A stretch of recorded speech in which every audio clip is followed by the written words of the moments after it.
না দীর্ঘদিন যাবত পর ম্যাজিস্ট্রেসি পাওয়ার দিয়ে তাদেরকে মাঠে নামানো হচ্ছে। তো কেন হুট করে এই ডিসিশন, সেটা এই মুহূর্তে বাংলাদেশের মানুষ মোটামুটি। আসসালামু আলাইকুম প্রিয় দর্শক, আমরা সরাসরি চলে যাব ভিডিও স্ক্রিনে।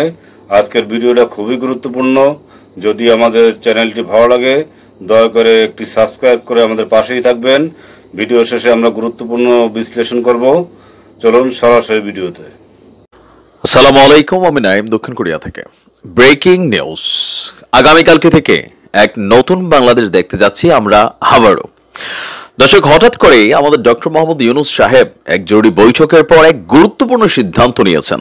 বাংলাদেশের প্রাণপ্রিয় সেনাবাহিনীকে মাঠে নামানো হচ্ছে, আর শুধুমাত্র ন্যাচুরালি নামানো হচ্ছে না, দীর্ঘদিন যাবত পর ম্যাজিস্ট্রেসি পাওয়ার দিয়ে তাদেরকে মাঠে নামানো হচ্ছে। তো কেন হুট করে এই ডিসিশন, সেটা এই মুহূর্তে বাংলাদেশের মানুষ মোটামুটি নিজেরাও বুঝতেছে।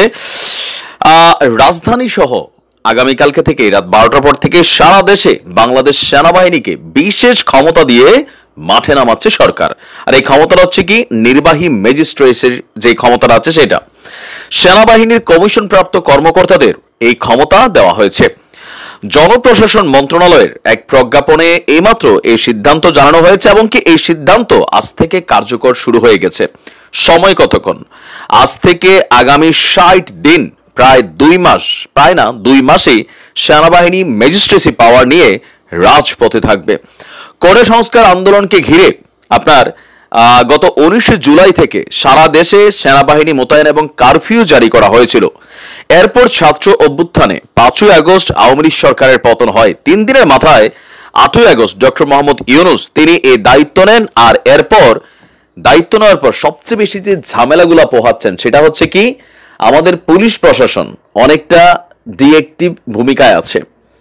হয়তো আমাদের থানাগুলোতে আমরা পুলিশ দেখছি, কিন্তু পুলিশের যে কার্যকরী ভূমিকা সেটা কিন্তু অনেক জায়গায় নাই। আবার অনেক জায়গায় বিএনপি ক্ষমতায় আসবে মনে করে স্থানীয়ভাবে বিএনপির নেতাকর্মীরা, আবার অনেক জায়গায় আওয়ামী লীগ ক্ষমতাচ্যুত হয়ে গেছে, কিন্তু তারপরেও লোকাল থানাগুলোতে নিজেদের আধিপত্য বিস্তার করে নানান ধরনের মামলা, মিথ্যা মামলা, আবার অরিজিনাল মামলা, সবকিছুর সমন্বয় ঘটাচ্ছে। পাশাপাশি বিভিন্ন জায়গায় রাষ্ট্রীয় প্রতিষ্ঠান ভাঙচুর, অপ্রয়োজনীয় বিক্ষোভ, একটা হযবরল সিচুয়েশন কিন্তু বাংলাদেশ দেখছে।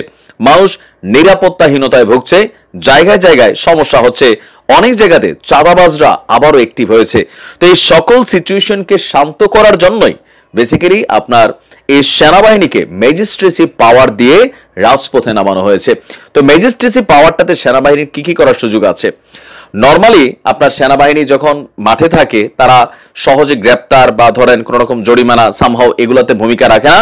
তাদেরকে আপনার কি বলা হয়েছে, নর্মাল সিস্টেমে পুলিশ প্রশাসন সহ মিলাটিলা অনেক কাজকর্ম করতে হয়েছে। বাট আজকে রাত্র 12টার পর থেকে আর ওরকম সুযোগ নেই। সেনাবাহিনী চাইলে আপনারা নগদে গ্রেপ্তারও করাইতে পারবে, আপনারা নগদ শাস্তি দিতে পারবে, জরিমানা করতে পারবে। সামহাও একটা বিশাল মানে ক্ষমতা নিয়েই মাঠে নামছে। তো আমি মনে করি খুবই খুবই গুরুত্বপূর্ণ এবং কি সময় উপযোগী একটা সিদ্ধান্ত নেওয়া হয়েছে।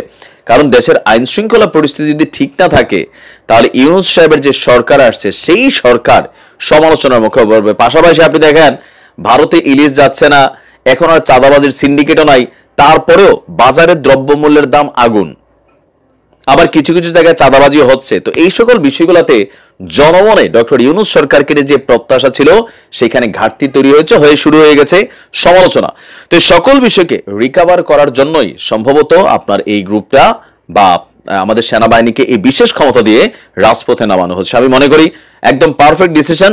আমরা একটা ভালো বাংলাদেশ দেখতে চাই, একটা নিরাপদ বাংলাদেশ দেখতে চাই। ভালো থাকুন প্রিয় দর্শক, আপনাদের গুরুত্বপূর্ণ মতামত জানাতে পারেন আমাদের কমেন্ট বক্সে। প্রত্যেকে ভালো থাকবেন। আল্লাহ হাফেজ।